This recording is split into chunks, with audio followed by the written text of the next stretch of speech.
Shalom, selamat pagi Bapak Ibu, saudara yang kasih dalam kasih Kristus. Senang kembali bertemu Bapak Ibu ya. Coba kasih senyum dulu kiri kanannya. Ya, wah luar biasa kalau Tuhan masih izinkan kita kembali ke rumah Tuhan, itu semua karena anugerahnya. Saya undang untuk bangkit berdiri Bapak Ibu. Kita akan buka ibadah ini di dalam doa terlebih dahulu.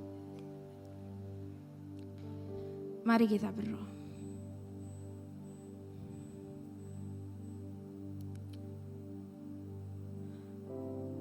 Pertolongan bagi kita dalam ibadah minggu yang kudus ini adalah datang dari Allah yang menciptakan langit, bumi, dan segala isinya. Ia setia memelihara ciptaannya dan tidak pernah meninggalkan perbuatan tangannya dari selama-lamanya sampai selama-lamanya. Bapa mengucap syukur jika kami boleh ada di tempat ini. Sebagaimana kami ada saat ini Tuhan. Kami tahu itu semua karena anugerah Tuhan. Setiap kesehatan kami hari ini, setiap sukacita dan duka yang mungkin kami miliki hari ini. Segala hal yang ada dalam pikiran perasaan kami saat hari ini kami datang di tempat ini. Jika masih karena kami boleh ada di tempat ini, kami tahu itu semua karena kekuatan daripada Engkau Tuhan. Bila sebentar Tuhan, kami akan mengikuti ibadah kebaktian umum KU2 saat pagi hari ini. Kiranya Engkau memberkati setiap pujian. Engkau memberkati setiap persembahan yang diberikan. Engkau memberkati setiap firman yang kami dengar saat hari ini Tuhan. Sehingga sepanjang ibadah ini dari awal sampai akhir semuanya boleh menyenangkan Engkau Tuhan. Terima kasih Tuhan. Membuka ibadah KU2 saat pagi hari ini. Hanya di dalam nama Tuhan kami Yesus Kristus. Kami telah berdoa. Amin. Amin. Shalom. Boleh lambaikan tangan setiap anak-anak yang bersuka cita pada pagi hari ini. Terpujilah nama-Mu Tuhan. Dia adalah Allah yang sungguh sangat baik. Kebaikan-Dia tidak berubah dulu sekarang sampai selama-lamanya. Amin. Boleh berikan high five pada kanan kirinya dan katakan Allah itu baik. Yes.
memerdekakan setiap kita. Nama yang menguatkan, nama yang menghibur, nama yang menyembuhkan. Siapa namanya? Yesus. Kurang keras, siapa namanya? Yesus. Satu kali lagi dan kita memberikan kemuliaan buat Tuhan ya. Siapa namanya? Yesus. Berikan kemuliaan buat Tuhan. Amin.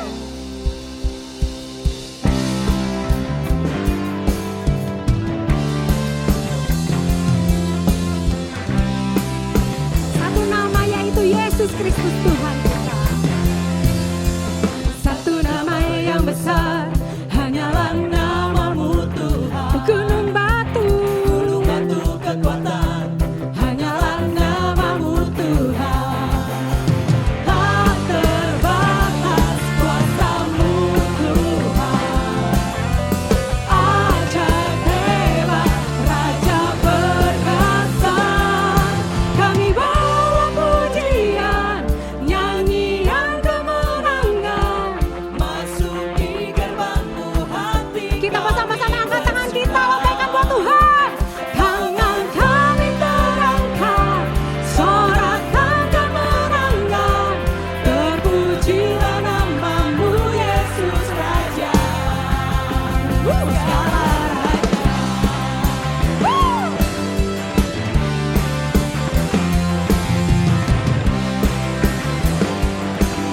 Kita sama-sama katakan yang keras. Satu nama yang besar, hanyalah namamu Tuhan. Gunung batu kekuatan, hanyalah namamu Tuhan. Tak terbatas kuasamu Tuhan. Ajaib hebat, Raja perkasa. kami bawa pujian Tuhan. Kami bawa pujian, Nyanyian kemenangan, masuki gerbangmu hati kami. kita sama-sama lambaikan tangan kita buat Tuhan. Tangan kami terangkat, sorakan kemenangan. Terpujilah namamu Yesus Raja, segala raja. Dia adalah Raja yang hidup, Raja yang berkuasa dulu, sekarang, sampai selama-lamanya. Amin. Kita mau sama-sama katakan, kami bawa pujian, nyanyian kemenangan, masuki gerbangmu hati kami bersuka. Tangan kami terangkat, sorakan kemenangan. Terpujilah namamu Lebih keras lagi ya saudara. Kami bawa pujian, nyanyian kemenangan. Masuki gerbangmu hati kami bersuka. Kami angkat tangan kami Tuhan. Tangan kami terangkat, sorakan kemenangan.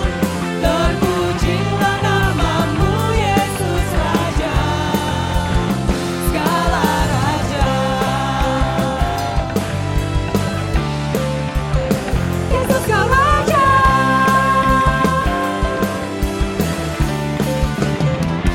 Amin. Berikan kemuliaan buat Tuhan. Haleluya, haleluya. Terima kasih Tuhan. Terima kasih untuk kasih setiamu dalam hidup kami. Engkau adalah Allah Immanuel yang senantiasa beserta dengan kami Tuhan. Engkau tidak pernah meninggalkan kami sedetik pun. Saat ini kami mau berserah. Saat ini kami membawa hati kami lebih dalam lagi ke hadirat-Mu Tuhan. Kami mau nyatakan Engkau Allah yang setia di hidup kami. Amin.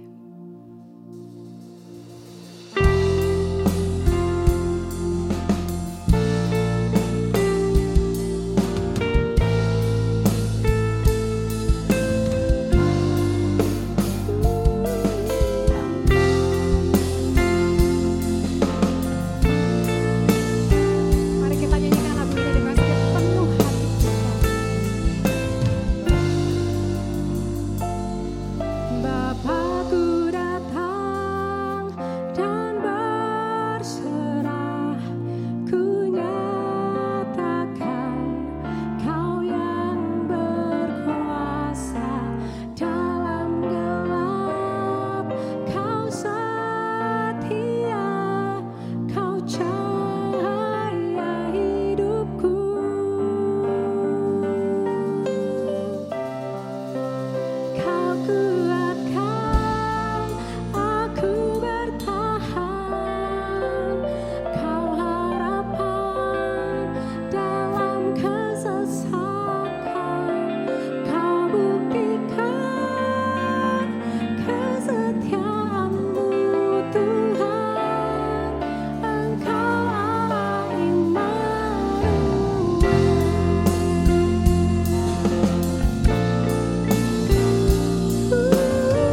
kasih setiamu Tuhan, anugerah-Mu tidak pernah berakhir dalam hidup kami.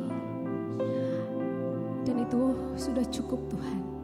Cukuplah kasih karunia-Mu dalam hidup kami. Kami mengucap syukur. Hati kami melimpah dengan ucapan syukur karena pengorbanan-Mu sungguh luar biasa Tuhan. Terima kasih untuk darah-Mu yang sudah menebus kami, yang sudah melayakkan kami, yang sudah mengangkat kami dari dosa Tuhan, yang sudah menyucikan kami. Kami mengucap syukur. Biarlah hidup kami boleh senantiasa berbuah lebat, berbuah manis, dan memuliakan nama-Mu di surga.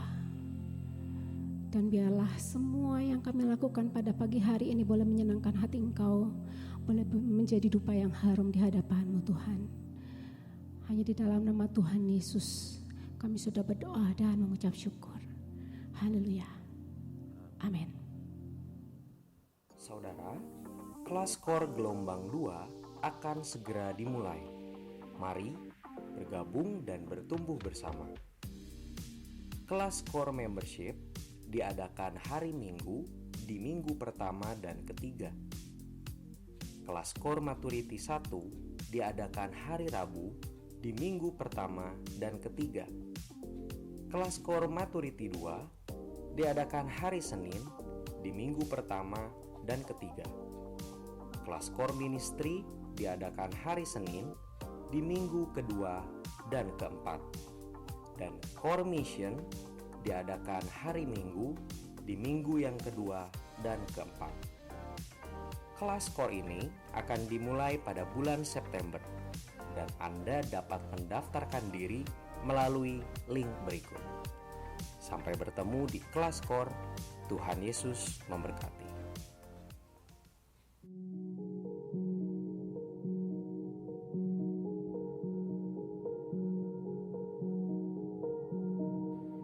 Saudara, Gereja Rehoboth akan mengadakan program Pastors Corner yang akan diadakan setiap Kamis minggu pertama dan akan dimulai pada bulan September.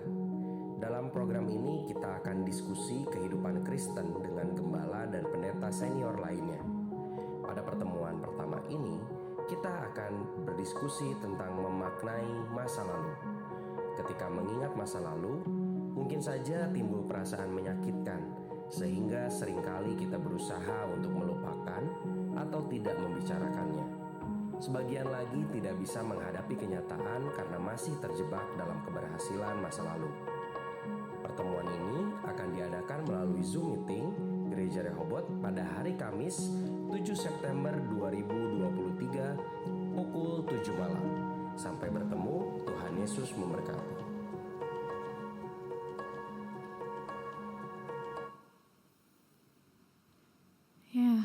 Shalom Bapak Ibu, Saudara yang kasih dalam kasih Kristus. Apa kabar? Biasa ya. Mari kita masuk di dalam doa terlebih dahulu.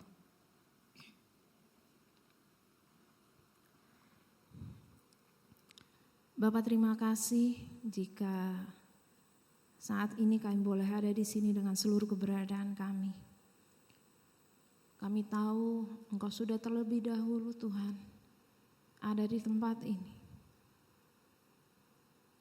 Engkau sudah rindu terlebih dahulu bicara untuk kami. Oleh karena itu Tuhan, mari urapi hamba-Mu yang bukan siapa-siapa ini Tuhan. Untuk membawa kebenaran firman itu. Dan juga urapi seluruh jemaat yang hadir saat siang hari ini. Biar hati seperti tanah yang subur itu ada bagi kami semua. Hati yang siap ditaburi oleh benih firman Tuhan. Dan pada saatnya benih itu bertumbuh dan berbuah serta buahnya manis rasanya. Terima kasih Tuhan, menyerahkan pemberitaan firman Tuhan sampai dengan akhirnya nanti. Hanya di dalam nama Tuhan kami Yesus Kristus. Kami berdoa, haleluya, amin. Ya, Bapak Ibu Saudara, wah luar biasa ya pagi hari ini ya. Bapak Ibu, minggu ini adalah minggu terakhir kita akan sama-sama belajar tentang Yohanes Pembaptis. Kalau Bapak Ibu ingat dari awal Agustus itu ya, kita sudah belajar tentang Yohanes Pembaptis. Dari awal ketika kisah maksud Tuhan dia diizinkan lahir. Lalu siapakah Yohanes Pembaptis itu, hingga ketika minggu lalu apa yang dia kerjakan salah satunya adalah membaptis orang. Hingga akhirnya membaptis Tuhan Yesus juga. Nah pada saat hari ini kita belajar akhir hidup Yohanes Pembaptis. Nah Bapak Ibu, sebelum masuk lebih jauh, saya ingin bertanya pada Bapak Ibu dan saudara sekalian di tempat ini. Setiap orang itu akan mengalami kematian. Tenang Bapak Ibu, ini bukan khotbah di Nana Rohana atau Bumi Baru gitu ya Bapak Ibu ya. Saya ingin bertanya dengan Bapak Ibu dan saudara sekalian. Pernahkah saudara berpikir tentang kapan saya akan meninggal? Dan bagaimana cara saya meninggal? Pernah gak Bapak Ibu? Saudara sekalian pernah? Duh kok pertanyaannya gini ya? Maaf jika menimbulkan rasa tidak enak Bapak Ibu ya. Saya mengerti sekali ketika bicara tentang yang namanya meninggal dan kematian. Itu seakan-akan membuat langit di atas kita begitu kelabu begitu ya. Atau mungkin Bapak Ibu pernah punya pengalaman ketika ditinggalkan oleh seorang yang sangat disayang. Aduh, entah dukanya sudah selesai atau belum sampai dengan hari ini. Karena masing-masing orang punya tingkat kedalaman emosional, punya tingkat kemampuan untuk mengatasi itu berbeda-beda. Itu bergantung terhadap banyak hal. Dan ketika ditarik pada kita sendiri, saya nggak tahu saudara pernah berpikir nggak, kira-kira kapan ya saya meninggal? Kalau nanti saatnya tiba, bagaimana ya cara saya meninggal? Saya pernah berpikir tentang itu, Bapak Ibu. Saya nggak tahu saudara pernah berpikir tentang itu atau tidak. Dan kalau ditanya pada umumnya, Bapak Ibu, orang ingin, wah kalau saya meninggal, mudah-mudahan caranya nggak ngerepotin orang. Umumnya jawabannya begitu. Udahlah gak usah pakai sakit yang lama. Udahlah pokoknya orang kiri kanan gak perlu repot gara-gara ngurusin jenazah saya gitu ya Bapak Ibu ya. Pada umumnya orang ingin ketika saya meninggal itu gak menimbulkan duka atau gak bikin syak orang yang ada di sekitar. Nah Bapak Ibu sebelum bicara tentang kematian, karena memang ini bicara tentang masa-masa di mana kalau Bapak Ibu lihat di Matius 14 ayat 1 sampai 12 di judulnya ini, itu adalah kisah saat kematian dan pasca kematian Yohanes Pembaptis. Ya, ini khotbah paling akhir. Nah, biasanya ketika bicara tentang kematian, ada beberapa mitos yang ada kalanya itu dipegang oleh seseorang. Bahkan mungkin orang itu adalah pengikut Tuhan. Saya nggak tahu Bapak Ibu pernah dengar tidak mitos-mitos ini. Ada orang yang berpikir bahwa seorang yang meninggal, kematiannya itu dianggap sebagai sebuah hukuman. Karena sesuatu yang mungkin balasan dari perbuatan buruk yang dia lakukan di masa. Itu mah hukuman dia. Dulu mah dia suka begini. Hidupnya tuh jahat sekali. Makanya sekarang dia meninggalnya dengan cara yang tidak wajar. Entah ketabrak lah, entah nyemplung lah, keselek lah gitu ya Bapak Ibu. Oh ini caranya aneh gitu ya. Lalu yang kedua ada mitos tentang kematian juga. Orang berpikir bahwa di luar sana kematian itu bukan cuma bicara hukuman. Tapi kematian itu bicara kutukan. Waduh ini berat juga ya. Itu karena dulu leluhurnya, nenek moyangnya itu bukan orang percaya Tuhan. Jadi dia itu meninggal itu karena kutukan dari leluhur. Sakit tiba-tiba atau ada aral melintang tiba-tiba gitu ya. Lalu yang ketiga, kematian itu dianggap akhir dari segala-galanya. Saya masih ingat ketika om saya gitu ya, saya orang Jawa Pak Ibu, ya saya biasa panggil bule dan om gitu ya. Ketika om saya meninggal, dia meninggal cukup mendadak gitu ya. Beliau adalah supir bus malam begitu. Lalu ketika perhentian dari Solo ke Klaten, berangkat jam 8 malam, pisah gitu ya dengan istrinya. Memang biasa kadang bawa malam, kadang bawa bis siang gitu ya. Nah pas jatah itu dia berangkat malam. Dia berangkat malam, perhentian di Klaten. Tiba-tiba jam 12 malam istrinya dapat telepon. Om saya ditemukan ditusuk di toilet terminal. Wah itu bule saya itu, tante saya maksudnya. Aduh saya masih ingat besoknya karena bukan beragama Kristen, besoknya langsung dikubur begitu ya. Itu tanda tanya besar untuk keluarga bule saya, untuk kami keluarga besar. Om saya itu kalau menurut agamanya dia itu orang yang sangat saleh. Tidak pernah punya musuh. Kiri kanan semua kenal dia baik. Tapi kenapa hal itu bisa terjadi buat dia? Dan bule saya memutuskan untuk tidak usah diperpanjang. Saya tidak tahu kenapa jawabannya dan kenapa Tuhan saya mengizinkan itu. Tapi saya mau supaya suami saya tenang di sana. Tapi proses dukanya lama Bapak Ibu. Karena kematiannya mendadak gitu ya. Saya masih ingat bolak-balik karena dulu saya tinggal di Solo juga. Dari saya ke rumah bule saya itu agak lumayan. Tapi saya sempat lihat gitu ya. Bulan kedua sesudah kematian, bule saya itu kayak orang bilang separuh jiwa itu hilang gitu ya. Anak-anaknya tuh sampai anaknya masih waktu itu satu SMA tingkat akhir, satu baru mau masuk SMA. Dua, yang pertama laki-laki, yang kedua perempuan. Lalu bulan keempat setelah kematian, bule saya masih berat sekali.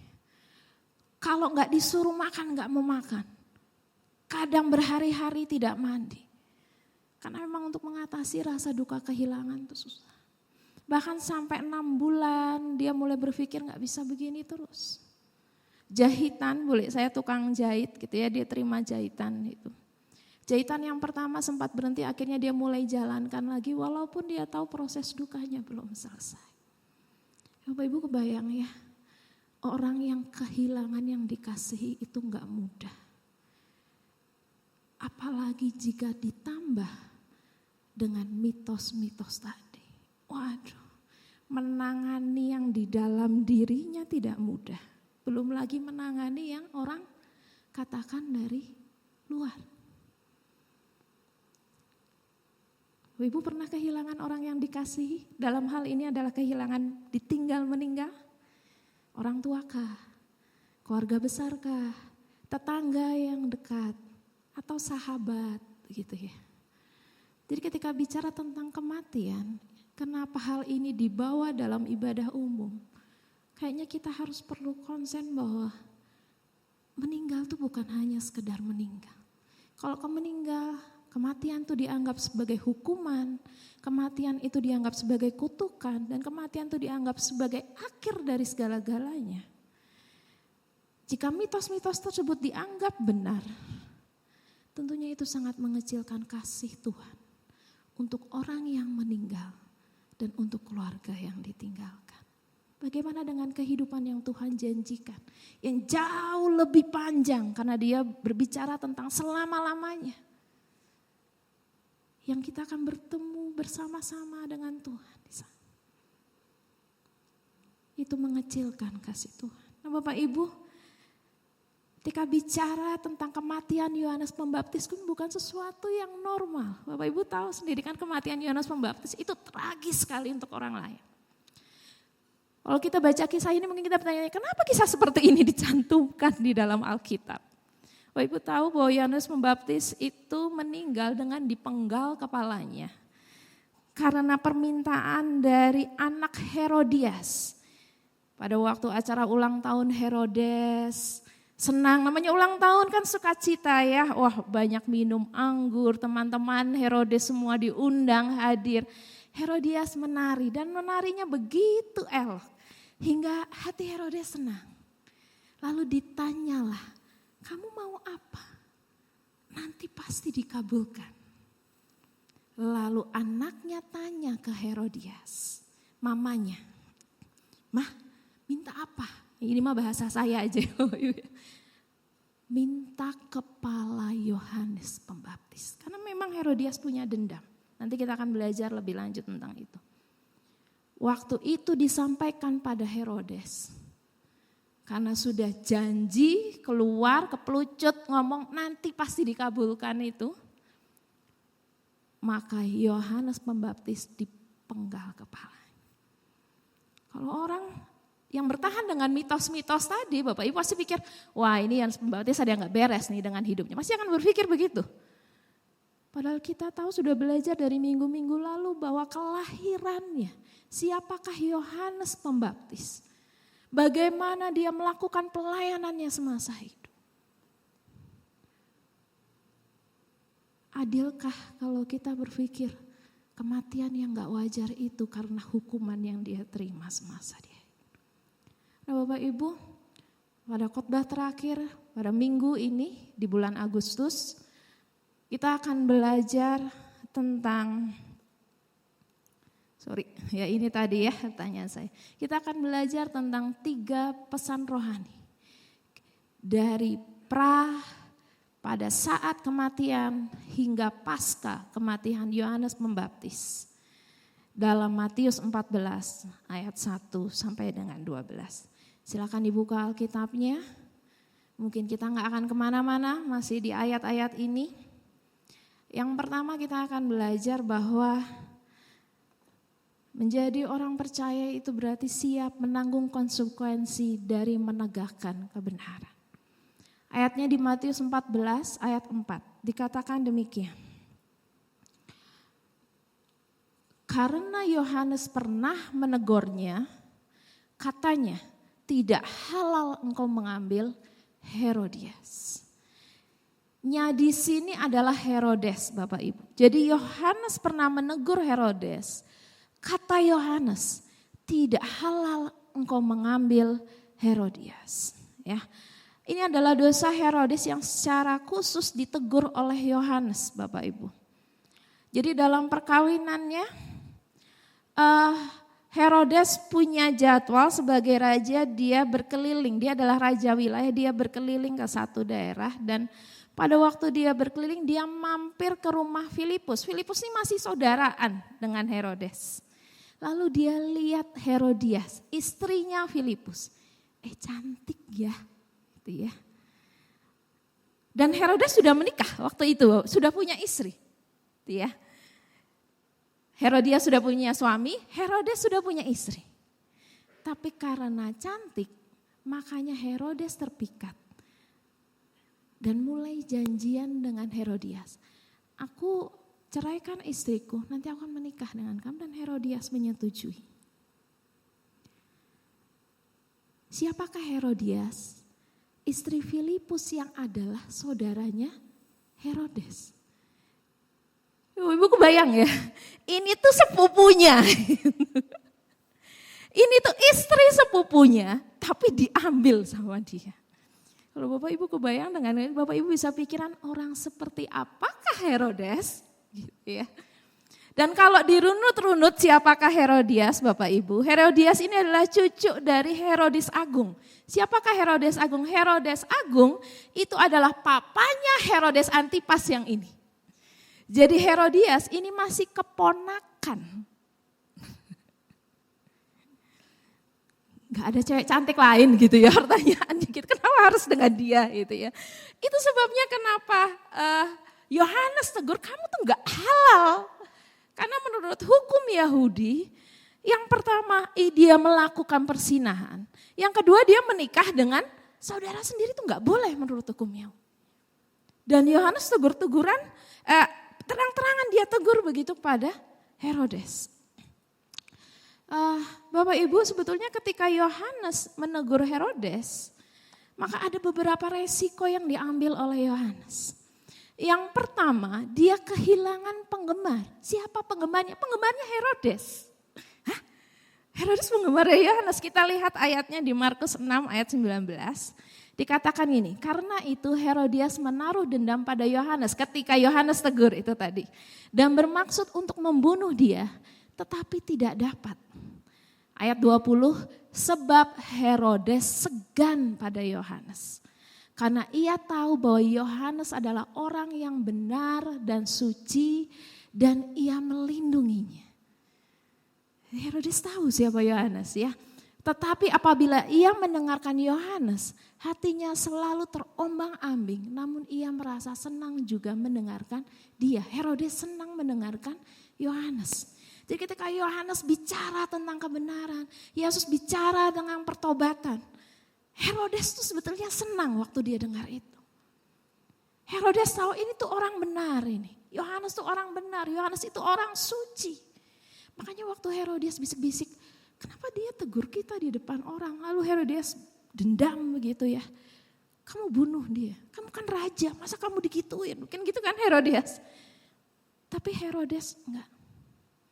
Dia tahan, enggak. Saya tahu dia orang benar, saya tahu dia orang suci. Tapi Yohanes tetap lakukan. Yohanes tahu itu salah, dia tetap bicara terang-terangan, Herodes kamu salah.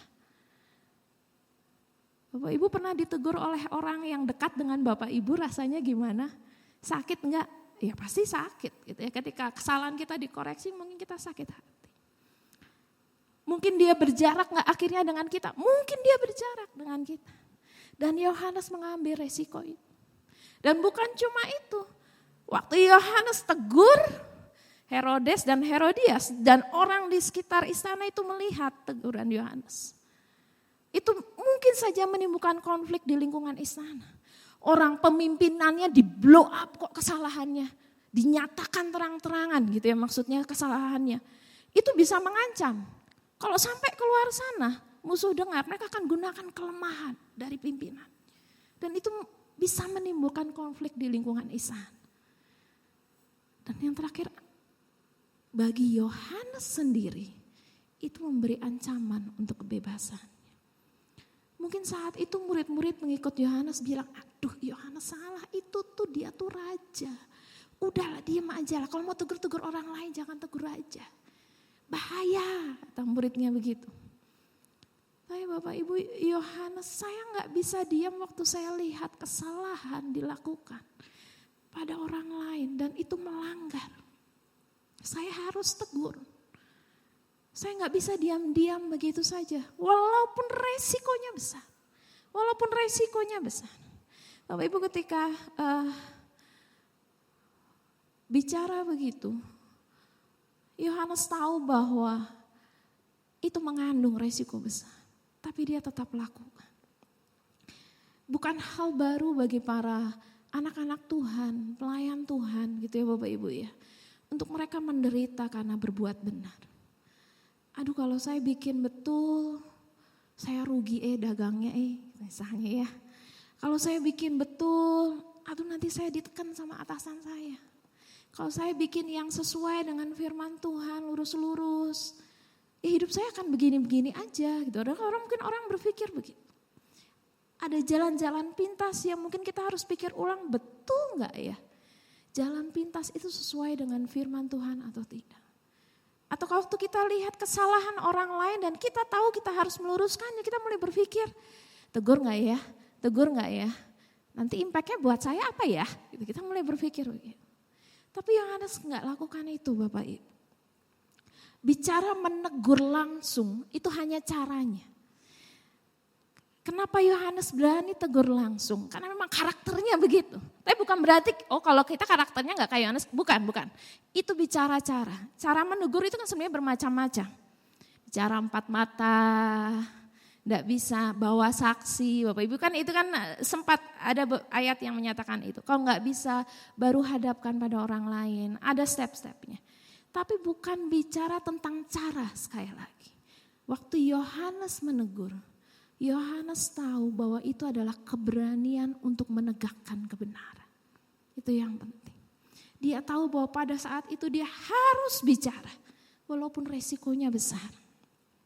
Hati nurani yang telah dijamah oleh Tuhan, itu akan membuat kita peka terhadap dosa. Dan waktu saudara peka terhadap dosa, masakan saudara akan diam-diam saja. Kalau orang diilik-itik peka Bapak Ibu, dia akan minggir gitu ya. Dia gak akan enak dikilik-itik gitu ya.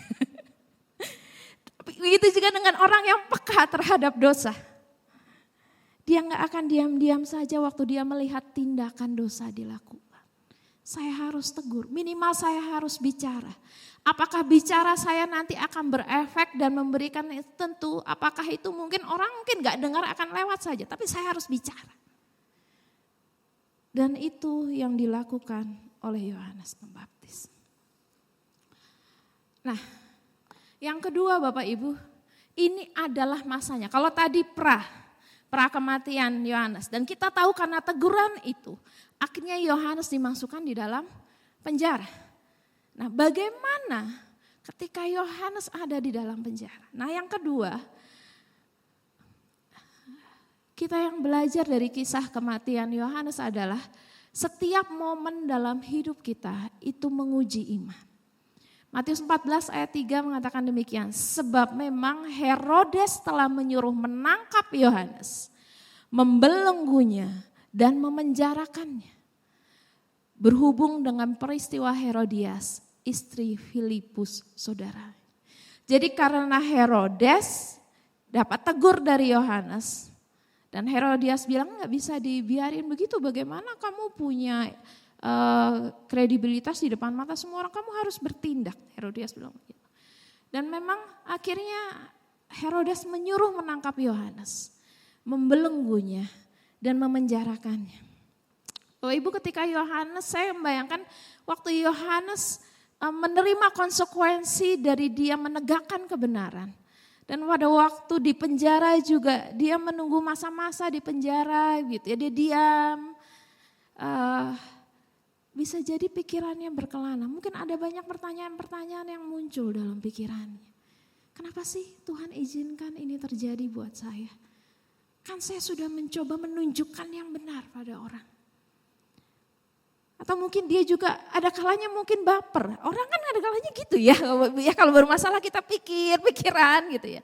Yohanes mungkin pikir, kenapa sih Herodes tuh gak mau menerima dengan lapang dada. Kenapa dia harus ikut istrinya, cowok kok kayak gitu. Misalnya gitu. Padahal kan Herodes suka denger aku kalau aku ngomong gitu. Mungkin Yohanes kira-kira gitu ya. Herodes suka ada di situ. Dan dia senang waktu aku ngomong. Dia mengerti. Kita kan sudah baca ayatnya tadi itu ya. Dan waktu pikiran itu mungkin berkembang gitu ya. Kadang-kadang kalau kita baru duduk, diem ngelangut ya bahasa Jawanya apa Pak Tri? Ngelangut. Diem gitu ya, membiarkan pikiran kita berjalan gitu kan.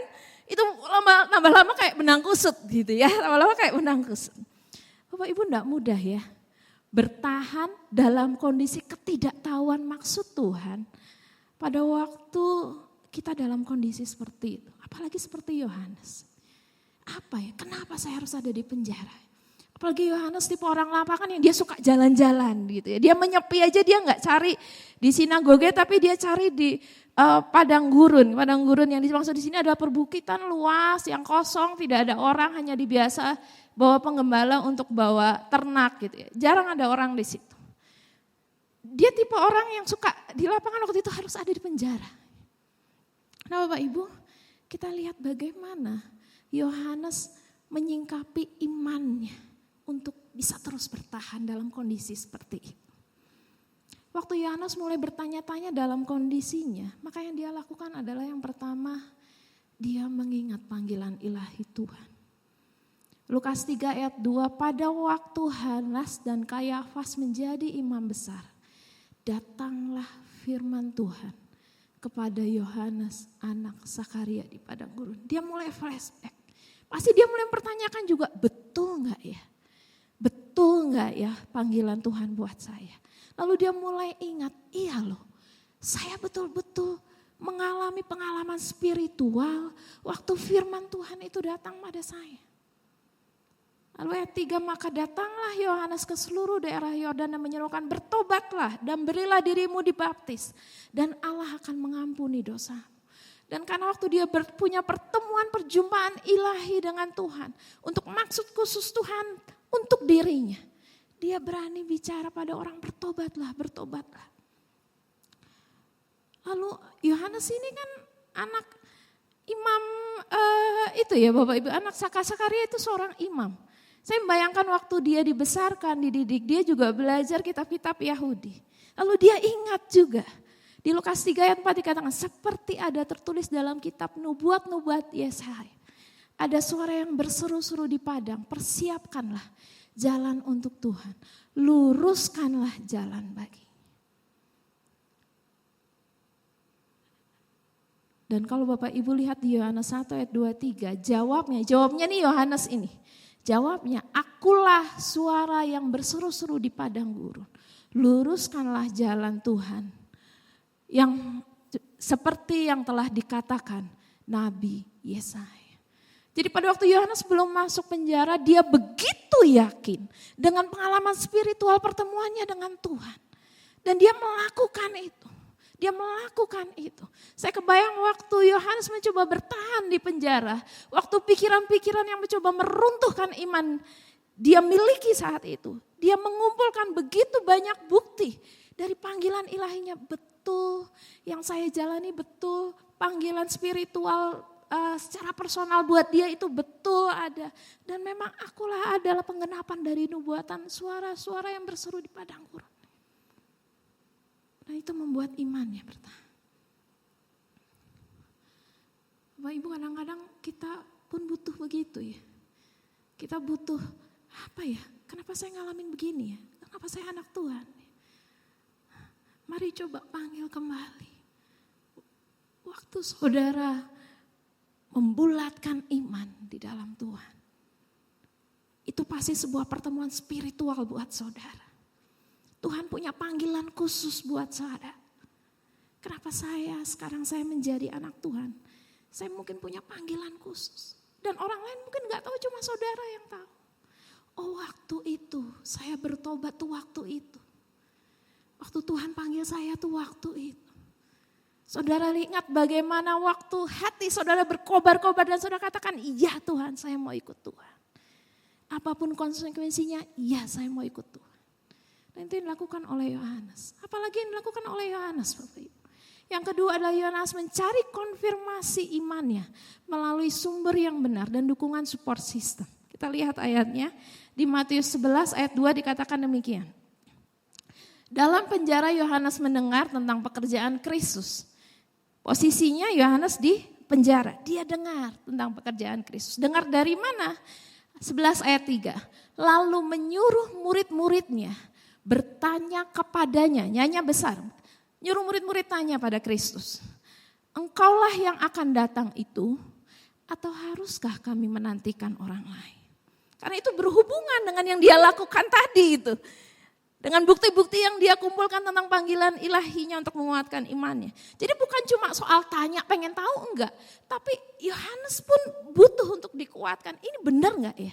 Dia butuh konfirmasi yang dia lakukan selama ini benar enggak ya? Itu ya. Lalu Matius 11 ayat 4, Yesus menjawab mereka, pergilah. Ini disampaikan begitu ya. Lalu murid-muridnya sampai Tuhan Yesus, lalu Yesus menjawab murid-muridnya, pergilah dan katakanlah kepada Yohanes apa yang kamu dengar dan kamu lihat. Ayat 5, orang buta melihat, orang lumpuh berjalan, orang kusta menjadi tahir, orang tuli mendengar. Orang mati dibangkitkan dan kepada orang miskin diberitakan kabar baik. Nah yang menariknya di ayat 6 dikatakan gini, dan berbahagialah orang yang tidak menjadi kecewa dan menolak aku. Jawaban Tuhan Yesus ini diberikan dalam rangka untuk disampaikan murid-murid itu kepada Yohanes. Jadi waktu Tuhan Yesus bilang berbahagialah orang yang tidak menjadi kecewa dan menolak aku. Tuhan Yesus sebetulnya tahu nih kondisi Yohanes di dalam penjara, kondisi imannya bagaimana. Tuhan sedang mencoba membangkitkan imannya. Ayo terus bertahan dalam iman. Ayo terus bertahan dalam iman. Oh Ibu, kadang-kadang kita butuh lingkungan support system yang bisa membantu kita untuk mendapat konfirmasi. Yang ada orang-orang yang mengingatkan, coba baca ayat ini.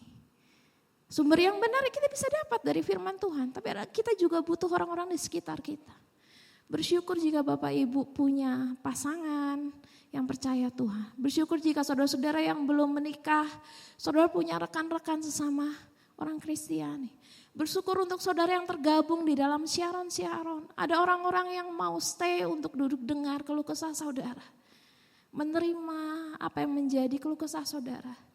Dan pada akhirnya mereka mengingatkan untuk saudara untuk terus bertahan dalam iman saudara. Kita butuh orang-orang seperti itu di sekitar kita. Dan Tuhan tempatkan mereka ada pada kita saat ini bukan tanpa satu maksud. Tapi juga untuk membuat kita bertahan dalam iman kita. Amin Bapak Ibu. Ya, bersyukur untuk orang-orang seperti itu. Bersyukur untuk Tuhan yang selalu ada dan rindu berbicara untuk kita, meneguhkan melalui firman. Nah, yang terakhir Bapak Ibu, ini adalah saat kematian itu terjadi. Yang kita belajar bersama-sama dari kematian Tuhan Yesus yang ketiga adalah setiap pelayanan seseorang itu pasti memiliki akhirnya. Ayatnya ada di Matius 14 ayat yang ke-10, disuruhnya memenggal kepala Yohanes di penjara. Lalu ayat ke-11, dan kepala Yohanes itu pun dibawa orang di sebuah talam dan diberikan kepada gadis itu dan ia membawanya kepada ibunya. Ayat 12, kemudian datanglah murid-murid Yohanes mengambil mayatnya dan menguburkannya. Lalu pergilah mereka memberikannya kepada Yesus. Ini saat Yohanes menemui kematiannya. Orang yang mungkin akan bertanya-tanya kenapa ya? Orang yang besar, bahkan Tuhan Yesus bilang tidak ada yang lebih besar dari zamannya dibandingkan Yohanes Pembaptis. Orang yang menerima panggilan spiritual secara personal dari Tuhan. Orang yang membaptiskan, bahkan Tuhan Yesus pun datang untuk minta dibaptis oleh dia. Kenapa untuk orang yang besar seperti itu punya ending hidup seperti itu? Dan itu semakin membuat tanda tanya mitos-mitos yang, karena kadang-kadang mitos itu cuma keluar begitu aja tanpa dipikir panjang itu Bapak Ibu. Bapak Ibu, Yohanes menyelesaikan panggilannya. Mungkin waktunya singkat saja. Tapi semuanya selesai. Kesaksiannya pun tuntas dikerjakan. Tidak peduli berapa orang akan hidup seberapa lama. Pertanyaannya adalah, dan bagaimana mereka meninggal? Pertanyaan adalah, apa warisan historis yang ditinggalkan ketika dia masih hidup? Dan ketika bicara tentang Yohanes itu jelas Bapak Ibu. Walaupun dia meninggal dengan cara itu, di ayat ke-12 dikatakan murid-muridnya mengambil mayatnya dan menguburkannya. Kenapa ada orang yang harus capek-capek untuk pelihara jenazahnya gitu ya, untuk menyemayamkan jenazahnya gitu. Karena mereka punya kenangan itu. Mereka punya kedekatan emosional. Mereka tahu betul secara pengetahuan mereka bahwa orang ini orang benar dan suci. Bagaimanapun cara meninggalnya, orang ini layak untuk dihormati sampai pada akhir hidup. Dan Yohanes menerima penghormatan itu. Dan itu yang dikerjakan oleh murid-muridnya. Murid-muridnya mengenangnya dan tetap memberikan rasa hormat meski dia meninggal dengan cara yang tragis. Bapak Ibu, setiap orang kita akan dikenang melalui apa yang dikerjakan ketika hidup. Saya gak tahu Bapak Ibu masih ada yang mungkin orang tuanya stay bersama, atau orang tuanya sudah tidak adakah? Atau leluhurnya, kakek neneknya masih sama dengan kita atau sudah tidak adakah? Ketika mereka tidak ada, apa yang kita ingat dari mereka? Ketika Tuhan sudah panggil, apa yang kita ingat dari mereka? Harapannya tentu hal-hal yang baik. Dan itu yang juga seharusnya kita wariskan waktu nanti kita tidak ada, Tuhan panggil. Yohanes mewariskan keteladanan untuk hidup saleh, sederhana, dan berkecukupan dengan apa yang ada. Yohanes mewariskan contoh bagaimana dia berani membela yang benar. Yohanes mengajarkan bahwa pertobatan itu penting. Pemurnian diri dan komitmen mengikut Tuhan itu penting. Yohanes mengajarkan hidup yang betul-betul bergantung pada Tuhan. Walaupun dia gak ngerti maksud Tuhan. Di penjara, diam, ngapain. Kadang diledek sama orang yang nunggu di penjara. Mungkin ya, ini mah hanya visualisasi saya aja pikir gitu. Mungkin dia gak ngerti kenapa saya harus di tempat ini. Tapi dari Yohanes kita belajar bahwa setiap orang itu memiliki waktunya masing-masing. Batas waktu untuk melayani. Batas waktu untuk menjadi saksi Kristus. Bukan cuma bicara kematian Bapak Ibu. Bapak Ibu dulu mungkin melayani di pelayanan A. Mungkin sekarang ada di pelayanan B. Bapak Ibu dulu mungkin ada di kantor A bertemu dengan orang-orang lalu pindah ada di kantor B. Bapak Ibu dulu tinggal di komplek A lalu pindah di komplek B. Setiap saat ada batasnya. Dan tentunya sebetulnya Tuhan punya maksud kenapa kita waktu itu ada di situ dan sekarang gak ada di situ lagi. Apa yang saya sudah lakukan di situ? Saya sudah jadi berkatkah untuk orang yang ada di situ? Kalau sekarang kita punya keluarga yang ada bersama-sama dengan kita, apa yang Tuhan mau untuk waktu saya sekarang jadi maksimal dengan keluarga yang ada bersama-sama dengan kita. Setiap waktu yang Tuhan izinkan untuk kita, itu sebetulnya Tuhan punya maksud untuk kita kerjakan.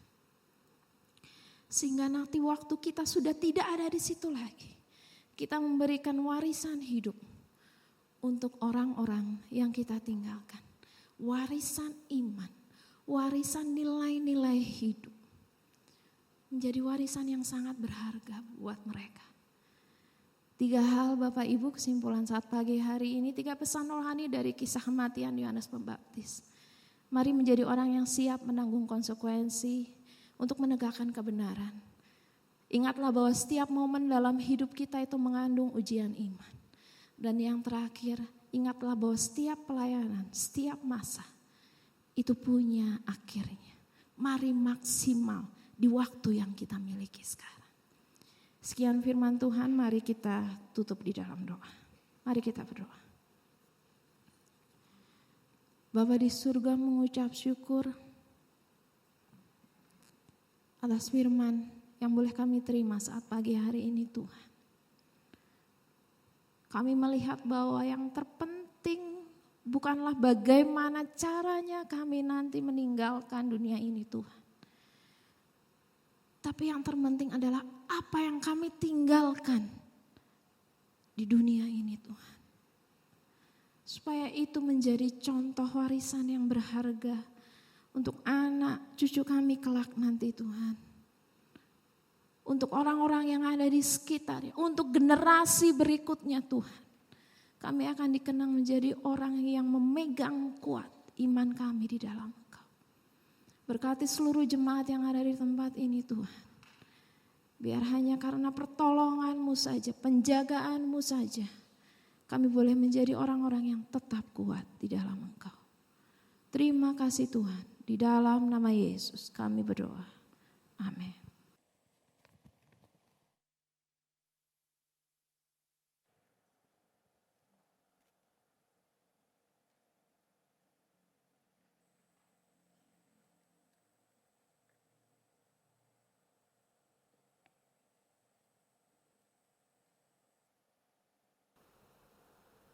Baik saudara, kita akan lanjutkan dengan perjamuan kudus. Persiapkan semua yang ada pada saudara untuk kita sama-sama masuk di dalam perjamuan kudus ini.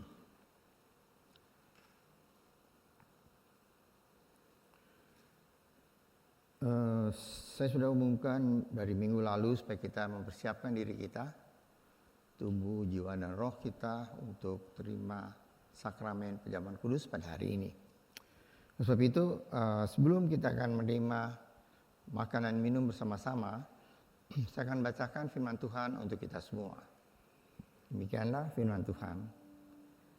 Sebab apa yang telah aku teruskan kepadamu, telah aku terima dari Tuhan, yaitu bahwa Tuhan Yesus pada malam waktu ia diserahkan, mengambil roti, dan sesudah itu ia mengucap syukur atasnya, ia memecah-mecahkannya dan berkata, inilah tubuhku yang diserahkan bagi kamu. Perbuatlah ini menjadi peringatan akan aku. Demikian juga ia mengambil cawan sesudah makan, lalu berkata, cawan ini adalah perjanjian baru yang dimeteraikan oleh darahku. Perbuatlah setiap kali kamu meminumnya menjadi peringatan akan aku. Sebab setiap kali kamu makan roti ini dan minum cawan ini, kamu memberitakan kematian Tuhan sampai ia datang. Jadi barang siapa dengan cara yang tidak layak makan roti atau minum cawan Tuhan, ia berdosa terhadap tubuh dan darah Tuhan. Karena itu hendaklah tiap-tiap orang menguji dirinya sendiri, dan baru sesudah itu ia makan roti dan minum dari cawan itu. Karena barang siapa makan dan minum tanpa mengakui tubuh Tuhan, ia mendatangkan hukuman atas dirinya. Sebab itu banyak di antara kamu yang lemah dan sakit, dan tidak sedikit yang meninggal. Kalau kita menguji diri kita sendiri, hukuman tidak menimpa kita. Tapi kalau kita menerima hukuman dari Tuhan, kita dididik supaya kita tidak akan berhukum bersama-sama dengan dunia. Firman Allah sudah disampaikan untuk kita semua. Kita sudah mempersiapkan diri kita untuk menerima sakramen perjamuan kudus ini. Mari saudara, saya undang untuk kita berdiri bersama-sama. Sebelum kita akan makan dan minum bersama-sama, kita akan nyanyi satu kur, yaitu Tuhan Yesus Kau, dan kita akan masuk dalam doa. Tuhan Yesus Kau, dengan cintanya mati karena dosaku,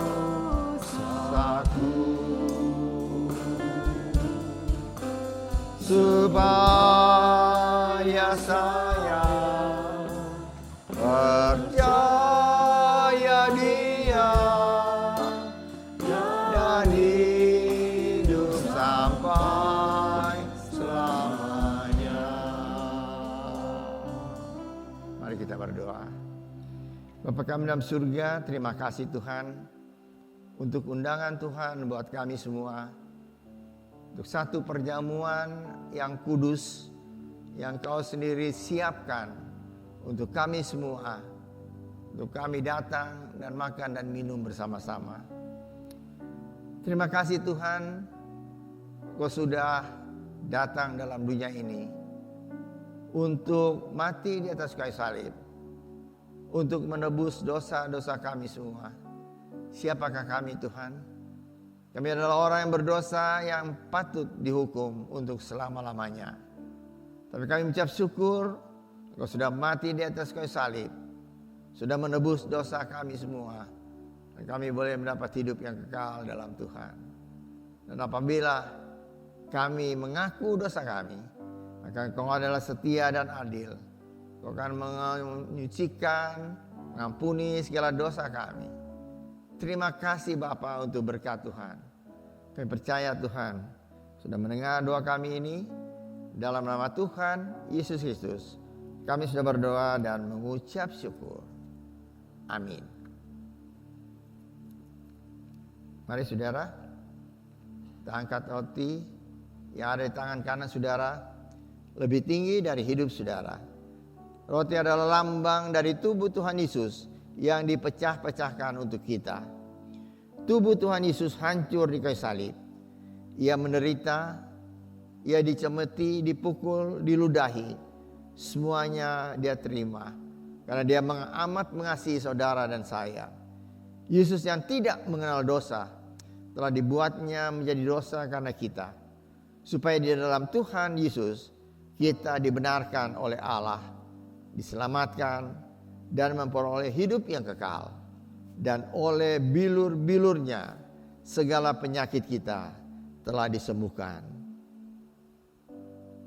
Dan ketika mereka sedang makan, Yesus mengambil roti, mengucap berkat atasnya, memecah-mecahkannya, lalu memberikannya kepada murid-muridnya dan berkata, "Ambillah, makanlah, inilah tubuhku yang diserahkan bagi kamu. Perbuatlah ini menjadi peringatan akan daku." Bukankah roti yang kita pecah-pecahkan adalah persekutuan dengan tubuh Kristus? Amin. Marilah kita makan bersama-sama dalam nama Tuhan Yesus Kristus. Amin.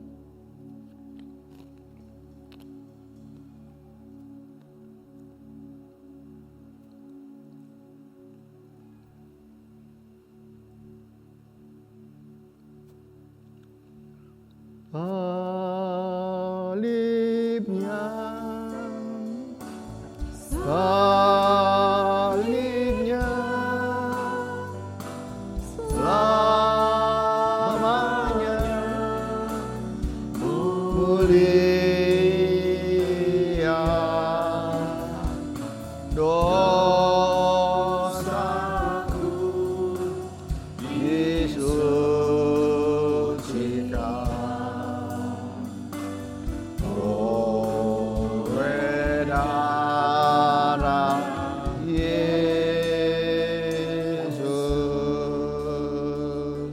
Mari saudara, angkat cawan yang berisi anggur di tangan kanan saudara, lebih tinggi dari hidup saudara. Cawan anggur ini adalah lambang darah Yesus yang tercurah untuk menyucikan segala dosa kita. Bagaimanapun besar, berat, dan hitamnya dosa kita, darah Yesus menyucikan kita dari segala dosa. Dan jika kita mengaku dosa kita, maka Ia adalah setia dan adil dan akan mengampuni segala dosa kita dan menyucikan kita dari segala kejahatan. Kita dibenarkan, kita dikuduskan di dalam Kristus dan diangkat menjadi anak-Nya. Sesudah makan, Ia mengambil cawan, mengucap syukur lalu memberikan kepada mereka dan berkata, "Cawan ini adalah perjanjian baru yang dimeteraikan oleh darahku. Minumlah kamu semua, sebab inilah darahku, darah perjanjian yang ditumpahkan bagi banyak orang untuk pengampunan dosa. Perbuatlah ini setiap kali kamu minumnya menjadi peringatan akan daku." Bukankah cawan pengucapan syukur yang atasnya kita ucapkan syukur adalah persekutuan dengan darah Kristus? Marilah kita minum bersama-sama dalam nama Tuhan Yesus Kristus. Amin.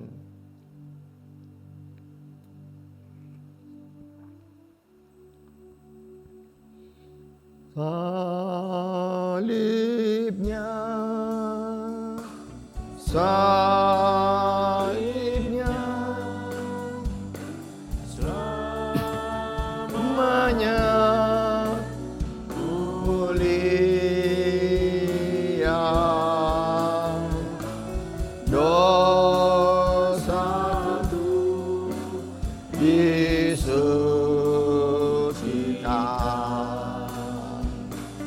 oleh darah Yesus.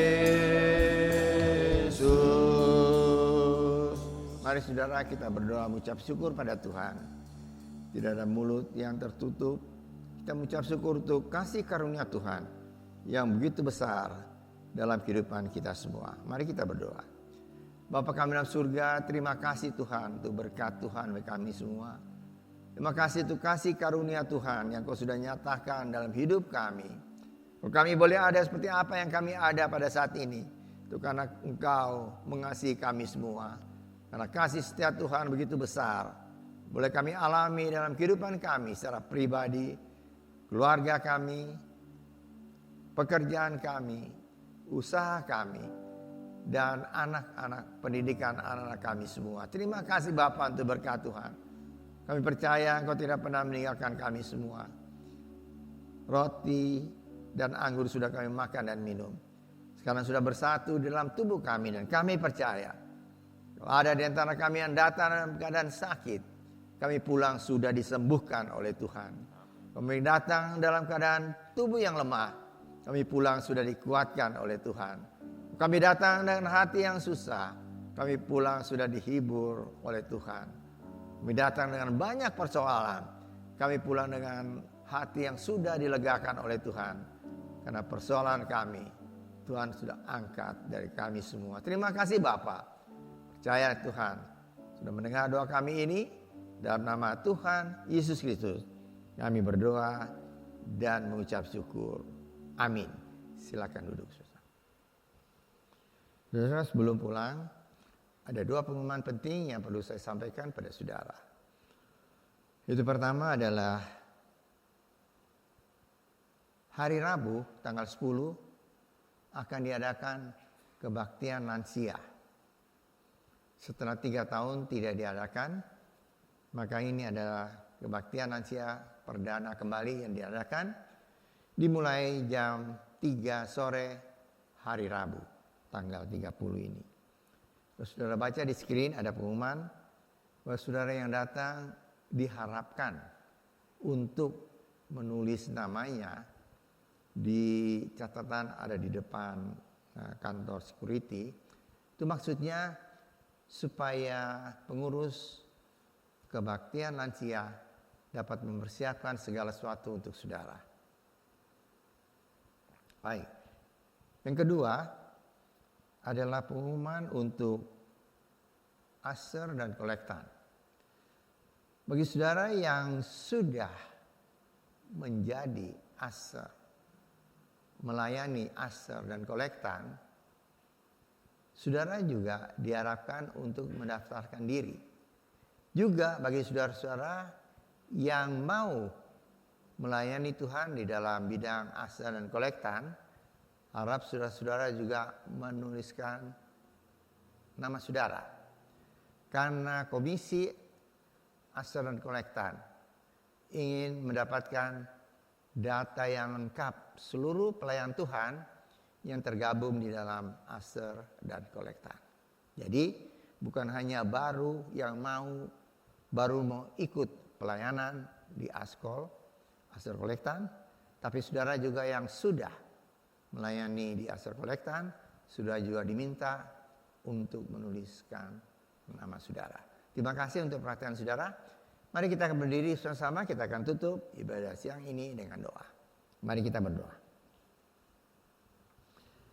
Bapa kami di surga, terima kasih Tuhan untuk berkat Tuhan bagi kami semua. Terima kasih Tuhan, Kau sudah memimpin seluruh ibadah ini dari awal hingga selesai dengan berkat Tuhan.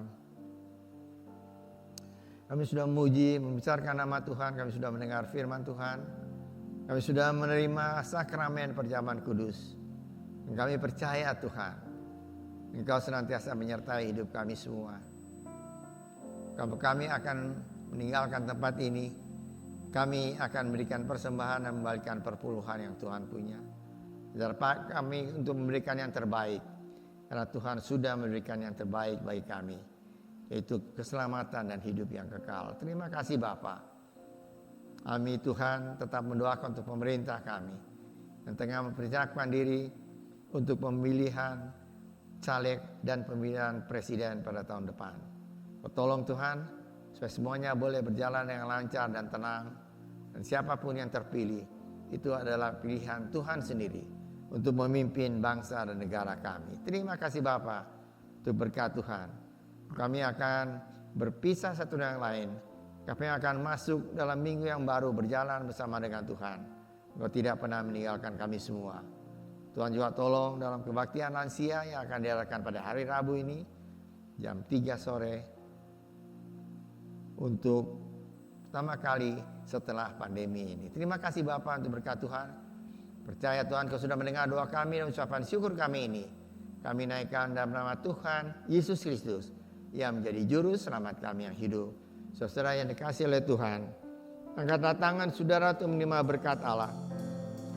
Arahkan hati saudara kepada Tuhan dan hadirat-Nya, maka berkat Allah memenuhi hidup saudara Berkat Allah memenuhi keluarga saudara. Berkat Allah memenuhi kesehatan saudara. Berkat Allah memenuhi pekerjaan saudara.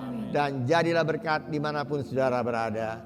Dan saudara terimalah berkat dari Allah Bapa, kasih karunia dan damai sejahtera dari Tuhan Yesus Kristus, dan persekutuan Allah Kudus menyertai saudara sekalian mulai hari ini sehingga Maranatha, Tuhan Yesus datang kembali. Amin.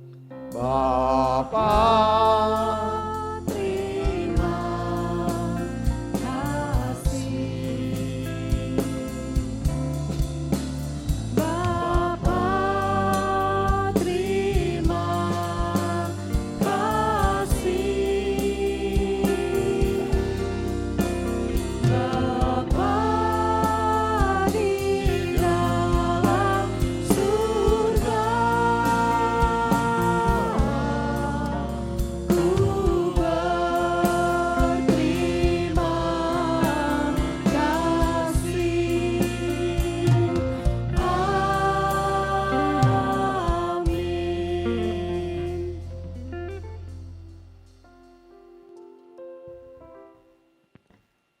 Selamat hari Minggu, sampai berjumpa minggu depan. Tuhan Yesus memberkati.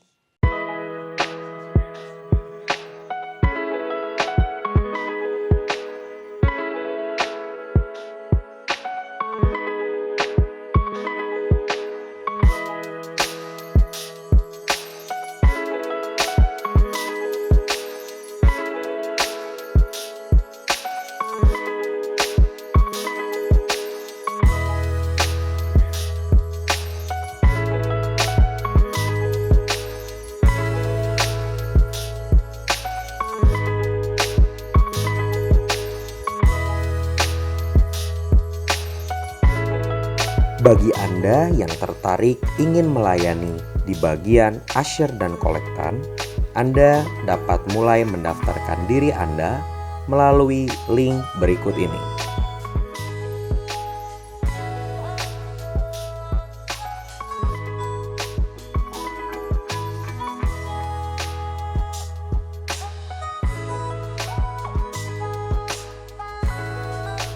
garam dan terang itu tidak dibutuhkan sebulan sekali.